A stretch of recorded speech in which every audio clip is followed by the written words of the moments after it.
सामने भूसा रखो, रोज सानी कर जामे, गैया बस भूसो खाती रहो, दूध देती रहो। अरे हम दर्शन करने लाला के, हम कैसे जामे?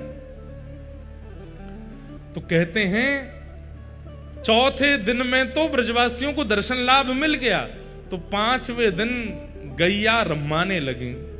गैया रम्मा रम्मा करके गोपाल जी से कहने लगी, लाला हमें दर्शन दो, हमें दर्शन दो, हमें दर्शन दो।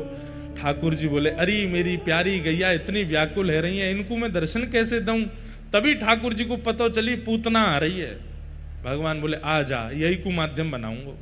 और छठवें दिन जैसे ही पूतना आई, सुंदरी बनकर के आई, भगवान को पयोधर पान कराने लगी, तो ठाकुर जी ने प्राणी शमम रोष समन्वितो पिबत, जब प्राण पीने शुरू किए। तो राक्षसों का एक स्वभाव होता है, वो कितना भी रूप बदलें, प्राण पीते ही वो अपने आकार और अपने स्वरूप में प्रकट हो जाते हैं।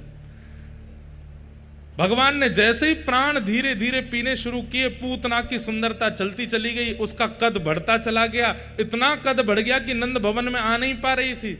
तभी वो बाहर निकलने का मार्ग ढूंढने लगी, तभी पीछे के मार्ग से बाहर निकली, विशाल विकराल रूप धारण कर लिया पूतना ने। और जैसे ही विशाल पूतना बनी है, पयोधर पर ठाकुर जी लटके हैं, तो दूर दूर तक जितने लोगों ने ठाकुर जी का दर्शन नहीं किया था और गौशाला में बैठी गैयाओं ने दर्शन नहीं किया, सब ने नेत्र उठा करके देखा और गोपाल जी के सबको दर्शन हो गए थे।